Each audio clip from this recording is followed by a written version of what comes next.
What's up YouTube, it's your boy Nash here, welcome back to the channel. And for today's Yu-Gi-Oh news video, woohoo, we got some heat for you guys today because Premium Pack 2023 has been announced. And I'm actually excited for this set. Yes, I know it is an OCG set, but I'm actually very excited for this set because this is probably going to be probably going to be one of the most anticipated OCG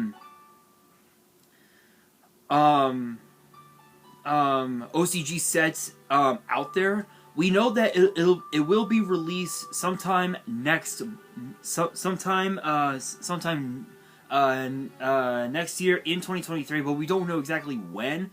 But I'm very excited because I'm going to be talking about the first batch of reprints and the first batch of new cards that will be in the set. But before we get to it,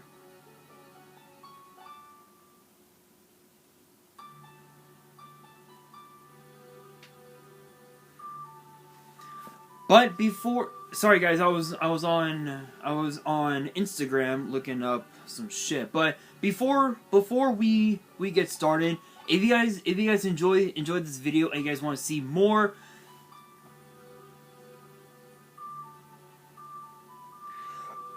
ooh, excuse me, there we go. And you guys want to see more Yu-Gi-Oh news videos like this in the future, which get posted on Tuesdays and sometimes on weekends, maybe even on Wednesdays for all we know. Make sure you guys smash that thumbs up button, subscribe to the channel, turn on the notification bell, and follow me on all my social media. Links will be in the description below, as will the info to my fan mail. It will also be in the description as well. So we have 12. So we have I believe we have a total of 12 reprints here. 1, 2, 3, 4, 5, 6, 7, 8, 9, 10, 11, 12. Yeah. So we have a total of 12 reprints that have been announced for Premium Pack 2023, and they are as follows. First up, we have DC Repetitor, which actually is pretty good because I believe this is the one that can basically just help search out Deep Sea Diva from the graveyard back to the hand, if I remember correctly. I could be wrong, but I think that is what it is. Let's see.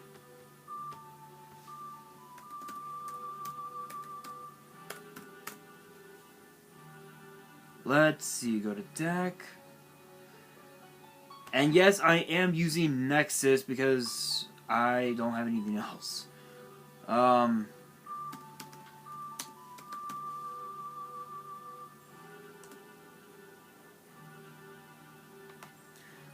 Deep Sea Repetitor. Here we are.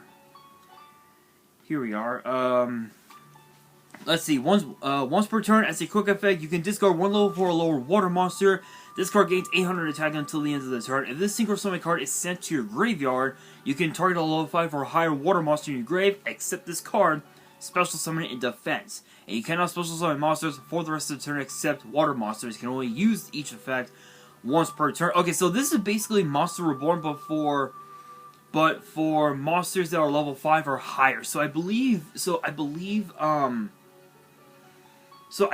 Legendary Fisherman can actually run that card. Can actually run this card, which is actually pretty cool. Next up, we have Harpy's Pet Dragon Fearsome Fire Blast, which I believe this is the one that I'm running in my Harpy deck, because I do have a Harpy deck. I don't know if I'm ever gonna do an update on it, but here we are, Harpy. I believe this is the one that has the Cyber Dragon effect. Let's see. Monsters cannot target level 6 or lower Harpy monsters for attacks. You can only use each of the following effects once per turn. If you control a level 6 or lower wind monster, you can special summon this card from your hand in defense. And if this card is sent from the field to the grave, you can send one wind-based one winged beast monster from your deck to your grave. So this is basically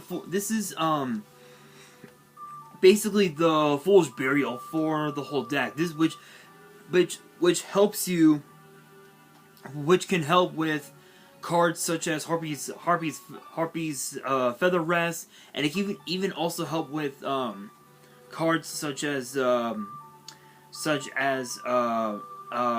what's the one? Pot of Avarice, if you're actually running that card, which is pretty cool. So it's basically Cyber Dragon Foolish Burial, which is really nice. Then of course we've got Astral Kariba, which is another one of the reprints that will be in the set. This is a card that can help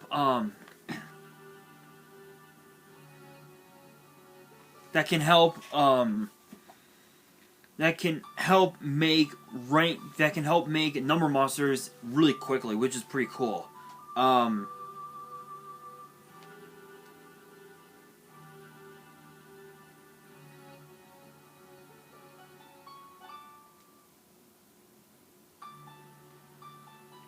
Which is pretty cool, and again, this is basically a one card Xyz. So as long as you have the material, have the second material in your hand, you're pretty much just off to the races from there, which is really nice. Outburst Dragon, I believe this was a jump promo if I remember correctly. Let's see, Outburst Dragon. Yeah, I believe this was one of the jump promos from earlier this year. If you control a monster, you can special summon this card from your hand, then destroy all other monsters you control. Also, you cannot special summon monsters except dark monsters. While this card is face up in the monster zone, once per chain. Oh, right, there's a period there. Once per chain during your opponent's main phase, you can, as a quick effect, after this effect resolves, link summon a Dragon Link using materials you control, including this card. So this is basically a way to help go into cards such as like Boral Sword, or even also I think what is it, Skull Dread, Saryuja, I believe. Saryuja's Skull Dread, yeah. Basically, it can help go into the cards like Borland, Boral Sword, Saryuja, which is just absolutely incredible. Next up, we've got Victorica, Angel of Bravery. Did I ever talk about that card on the channel? I don't think I did. Angel of...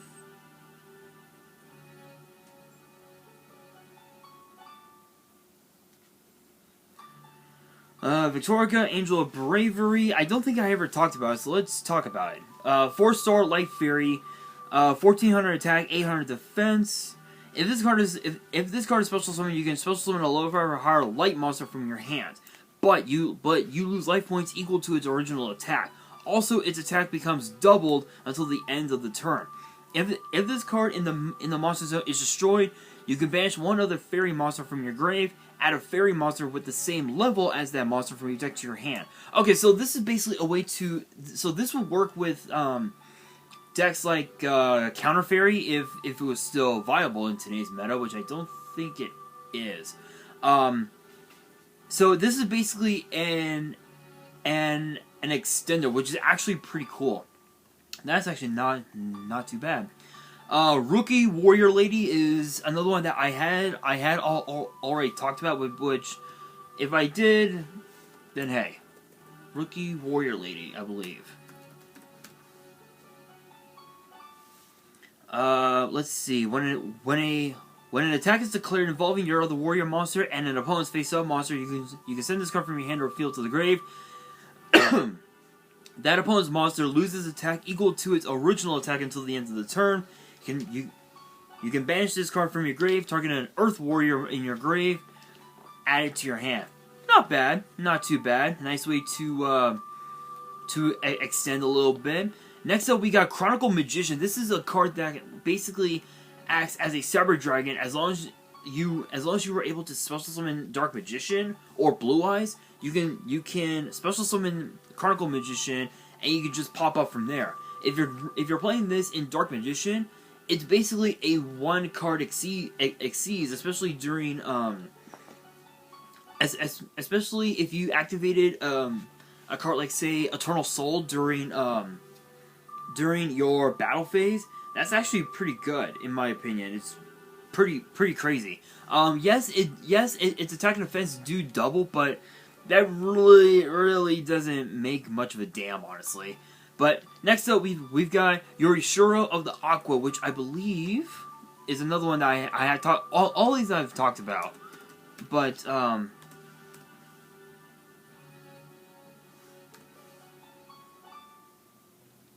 it's basically a much more revamped version of the monster card Maiden of the Aqua, which I believe was in what, Metal Raiders, if I remember correctly. I could be wrong. It might be a later set. But Maiden of the Aqua's effect reads: as long as the card remains face up on the field is treated as Umi. That's pretty nuts. However, there is no increasing or decreasing of attack or defense due to Umi's effect. If there is an active field spell on the field, this effect is not applied. Yeah, that's pretty bad. Now, Yorishiro of the Aqua is basically Maiden, but on steroids. Because Yorishiro's effect reads: you can target one water monster in your grave, apply one of these effects, and you cannot special summon monsters for the rest of the turn except water monsters. Only if the target has a level until the end phase this card's level, also its name, become the same as that monster's. Only if Umi is on the field, special summon that monster in defense. You can banish this card from your grave, then target an Umi in your grave, add it to your hand. So it's basically a graveyard, I guess terraforming would be the proper term, I guess. So, but yeah, that's pretty crazy. Next up, we have Yakuza Lord of the Eight Thunders, which is a pretty crazy reprint. I think all of these were jump promos. Chang-Chi, the Spiridado, I believe is how it's pronounced. Red Eyes Black Meteor Dragon, Loris Lady of Lament, and Loris Lady of Lament. Red Eyes Black Meteor Dragon is just a Red Eyes extender.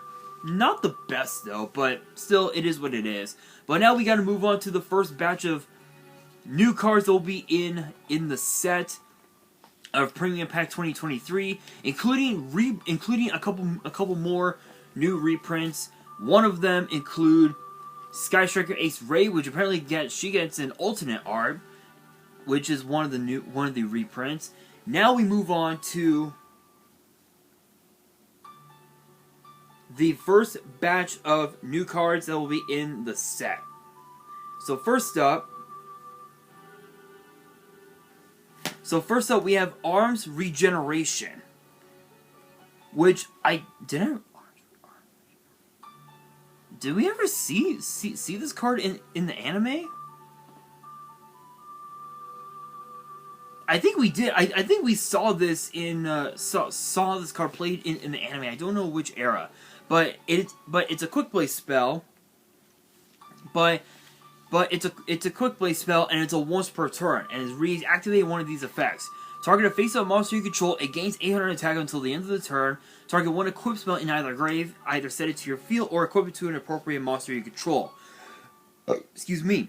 So with the first part of the effect, where a monster gains 800 attack, it's basically Rush Recklessly on steroids, that's all there is to it.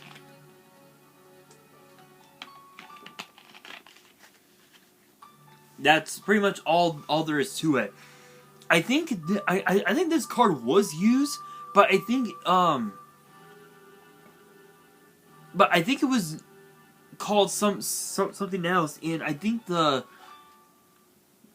was a part of a monster, part of a Capsule Monster's effect. effect, I think in the Capsule Monsters arc of the DM anime, I think, what was it, Reshef the Dark Being, if I remember correctly?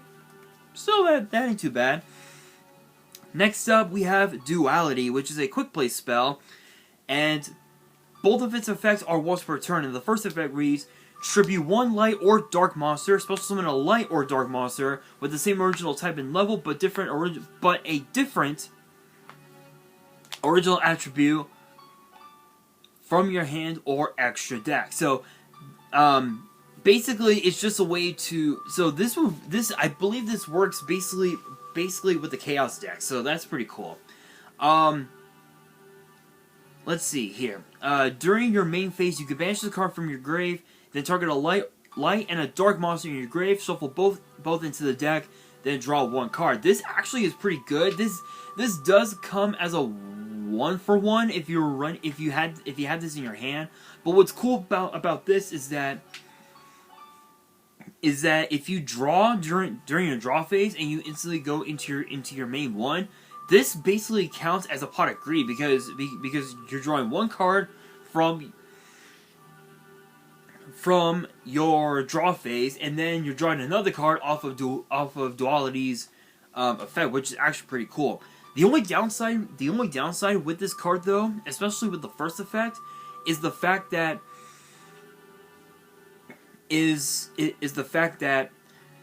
because that hand traps are out there in today's meta, cards like Ghost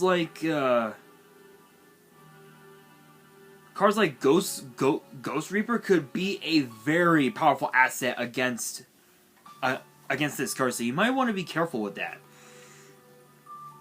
Next up, we have Shadow's Light, which is a normal spell, and both of its effects are once per turn, and it says that you cannot conduct your battle phase. The turn you activate either one of these effects. And the first effect reads, target one dark monster you control, special summon a light monster with the same original type and level from your deck or extra deck. So this is basically Duality, but just a little bit different, if you will. The second effect reads, you can banish this card from your grave. During your main phase this turn, you can normal summon a light or dark monster in addition to your normal summoner set. So this is basically double summon on steroids, which is really cool, but it works with the Chaos deck. So is it possible for Chaos decks to come back into today's meta? Yeah, it's possible. It's possible if the three original Chaos monsters did not get errated. I'm pretty sure it would have been extremely broken in today's meta, in my opinion. But I don't think it would be. But still, but again, it's basically double summon. Only downside is that I believe I think I've seen some decks actually cite in Spell Canceller, which is a very odd but very old school card. And if you don't know about Spell Canceller,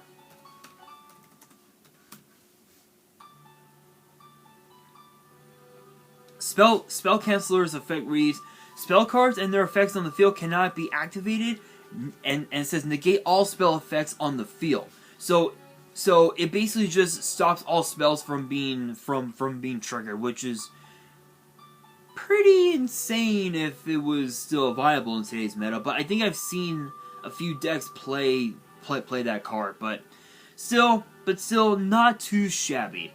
Next up, we have Rose Shaman, which I believe this works with the Black Rose strategy. Yeah, I believe this works with the Black Rose deck. So it's a 4-star Earth Warrior with 1700 attack, 200 defense, and both of its effects are a hard once per turn.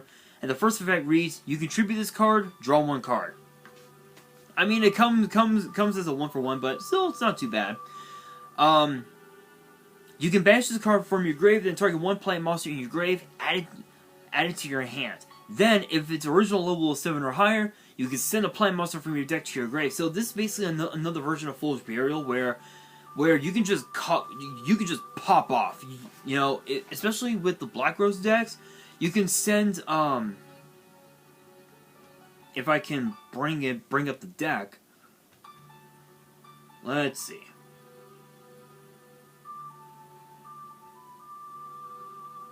Black Rose. So if you were running that card in a deck like Black Rose, and you activated the Fool's Burial effect, you can basically send cards such as World Carryweight Champion, which is basically Zephyros, which is pretty crazy. The upside, the big difference between Zephyros and Carryweight is that Carryweight is a once per turn effect. Zephyros is a once per duel. That's the biggest downside. Cards such as Stay Sailor Romarin, which is pretty cool. Rose Fairy, you can send to your graveyard. You can even send Dark Rose Fairy, which you can bounce it from your graveyard back into your deck, which is pretty nice. Or you can add Rudy Rose Witch to your hand as well, which is pretty cool. Which I think in my Black Rose deck, those are the only plants I've got. Everything else is either spellcaster,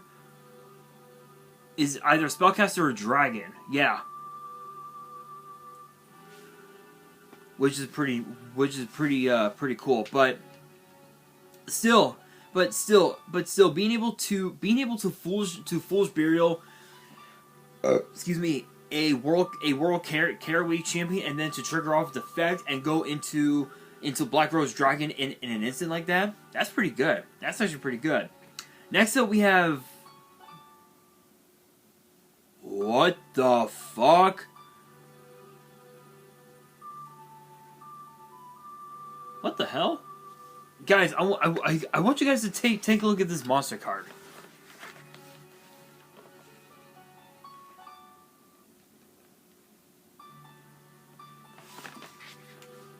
What the fuck?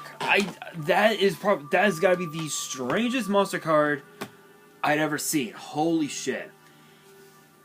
But the name is just as. And its name is Catty Corn. And it's one whole word, Catty Corn. I don't know, what the hell. 4-star Earth Plant, 1500 attack, 500 defense. Both of its effects are once per turn. The first effect reads, if this card is supposed to summon and you do not control a card in the field zone, you can add a field spell from your deck to your hand. This is basically Planet Pathfinder, which is just absolutely insane. Absolutely insane.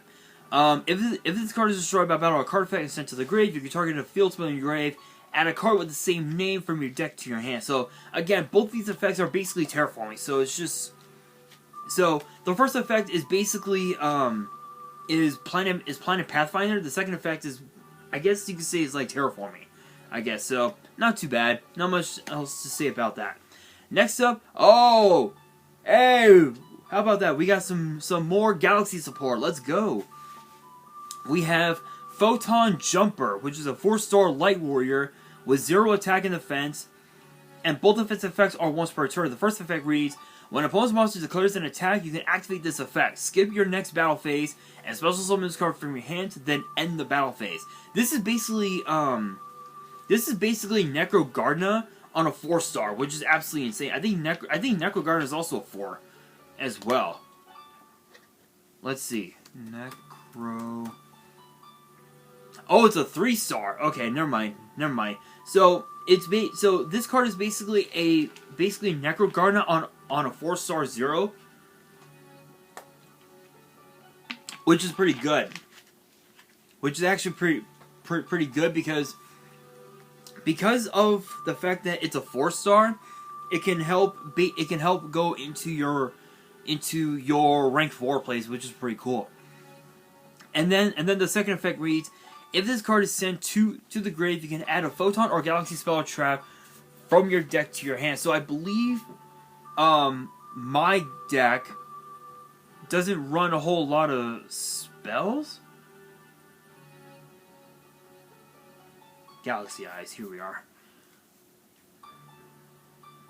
I'm trying to think. Yeah, my deck doesn't run a whole lot of Galaxy Spell or Traps. The only ones The only Galaxy spell or traps that I'm running in my deck, as far as the main and the side, are Photon, Sanctuary, Galaxy Expedition, Galaxy Trance, Galaxy Zero, Tachyon Chaos Hole, Photon Declaration, Deceleration, Tachyon Transmigration, and Tachyon Spiral Galaxy. Oh, that's right, it's Tuesday, I forgot.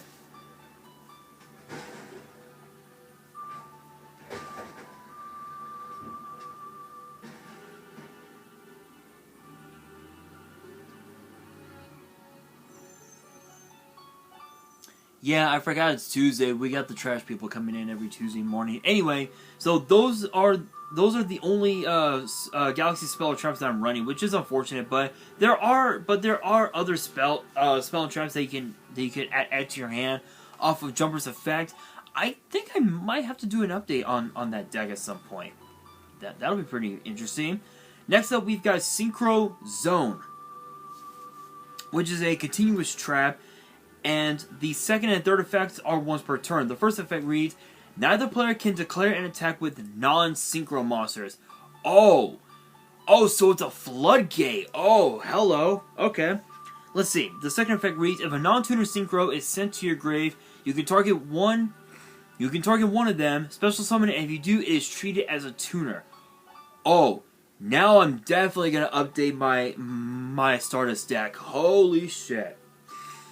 Alright, this will be interesting. The third effect reads, during your opponent's main phase, you can send this face-up card from your spell and trap zone to the grave, and after this effect resolves, synchro summon a synchro monster using monster you control as material. This is a floodgate. That's all it is. It's a floodgate, and it locks both you and your opponent from declaring attacks during the battle phase with non-synchro. So non-synchros would basically mean monsters that are in the main deck, I guess you could say. That's pretty nuts. That's pretty nuts. How many cards do we have? We have two more. We've got 2 more cards to talk about in this video, guys. 2 more cards. So next up, we've got War Magus Akis. Akis? I probably butchered the name. I apologize. But it's a 5-star. It's a 5-star fire machine. 2400 attack, 200 defense, and it says that this card is always treated as a Sky Striker card, and all three of her effects are once per turn. The first effect reads, you can discard 1 special summon this card from your hand. Cyber Dragon effect, you know it's going to be good. You know it's going to be good. Second effect reads, if a link monster or monsters you control would be destroyed by battle or card effect, you can banish a spell from your grave instead. This is basically Dragon Lords on steroids, which is just absolutely insane. Third effect reads, if this card is destroyed by battle or card effect and sent to the grave, you can target one of your banished Sky Striker spells added to your hand. Okay, so now this buys into the question, is this card better as a 1-of, a 2, or you max it out at 3? Honestly, I think it's better. I think it's better to keep it at 2, because if you max it out at 3, odds are you might not have any spells in your hand to special summon him to special summon her, and it eventually becomes a break. So I think, in my opinion, this is better off at 2. But what's cool about this is that you can also run cards such as, I think, Waking the Dragon and Sci-Friendly Omega, because with Omega you can just keep taking cards from your banish pile and put them back into your graveyard over and over again each turn, and that's basically what this card is about. It's basically Omega, but just a bit different, I guess you could say, which is pretty cool. And now for the last card of today's video, we've got Wisdom Magus Himmel, which is a 5-star Earth Machine with 500 attack, 2500 defense, and it's always treated as a Sky Striker card, and all 3 of its effects are once per turn. So I believe the first and third effects are the same. Hold on, let's see. Let's look at Akis. Discard a spell summon this card from your hand. If this card is short about a card effect sent to the grave, you can target one of your banished Sky Striker spells added to your hand. Okay, so both monsters have the same first and third effects, but the second effect is different. But the second effects are different from one another. So the second effect of Akis reads, again, if a link monster or monsters you control would be short of a battle or card effect, you can banish a spell from your grave instead. Himmel's effect reads, when your opponent activates a card or effect that targets a link monster or monsters you control, as a quick effect, you can banish 2 spells from your grave, negate that effect. So it's a disruption, which is pretty nice.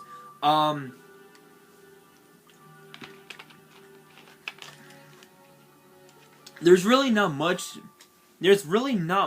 to say about it, but I will admit I'm gonna have quite the interesting time on my hands to try and get the Sky Striker deck updated. But once I do have it updated, I will definitely do a profile on it on the channel. But I don't know exactly when, because I know that I already updated my Ashizu tier deck, which looks even more insane, which I'll talk about it once when I do that video, which might be later tonight, because I have a doctor's appointment tomorrow, so I'll probably end up having to do the profile later tonight. I'm not sure. You guys will know by the title of the video, by the title of my next video. But all in all, I think as far as this first batch of cards go, I think it's awesome. I think it's awesome. We're finally starting to see even more photon support. We're finally starting to see a really good floodgate for the synchro based decks, and also too, we're finally starting to see even more but even better Sky Striker support, because truth be told, Sky Strikers, when they first were released, I think, what was it? Oh, what's that? I'm trying to remember. I can't think of the set. The one with the vampires. Yeah, I can't think of the set. I don't remember it, but I'll have to take a look.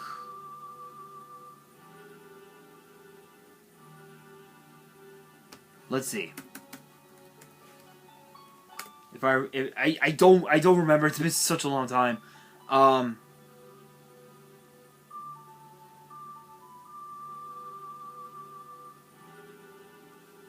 Let's see.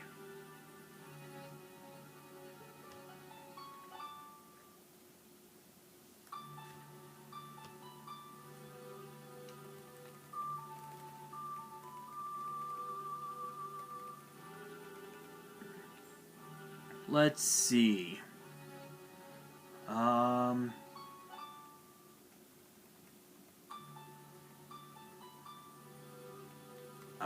Dark Saviors! Dark Saviors! That was the set! Oh my god, wait. Is it Dark Saviors? Did I have it right?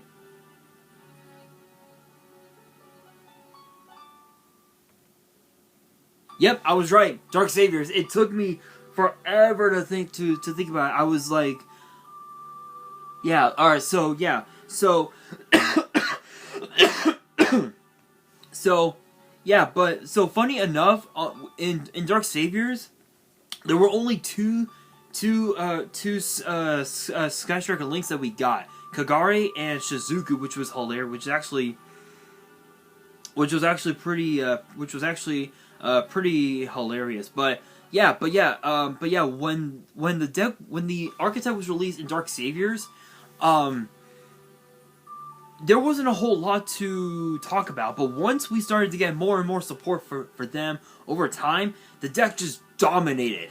It dominated the meta for the next year or so, and eventually some of the cards got banned, some got limited, some got taken off the list and went up to 1. Absolutely insane. But that brings me to the question of the day, which is this: what cards, what old school cards do you guys want to see get reprinted in Premium Pack 2023? Let me know down in the comments below, and that will do it for today's video. Hopefully you guys enjoyed. If you did, make sure you guys smash that thumbs up button. If you guys are new to the channel and you guys want more Yu-Gi-Oh news videos, which get posted every Tuesday and sometimes on weekends, maybe even on Wednesdays for all we know, make sure you guys subscribe to the channel, turn on the notification bell, and follow me on all my social media. Links will be in the description below, as will the info to my fan mail. It will also be in the description as well. And don't forget to check out the community tab. I've been posting a few posts on there, so make sure you guys check out the community tab. Leave some likes on there, comment, and all that good shit. And on that, this is your boy Nash, signing out.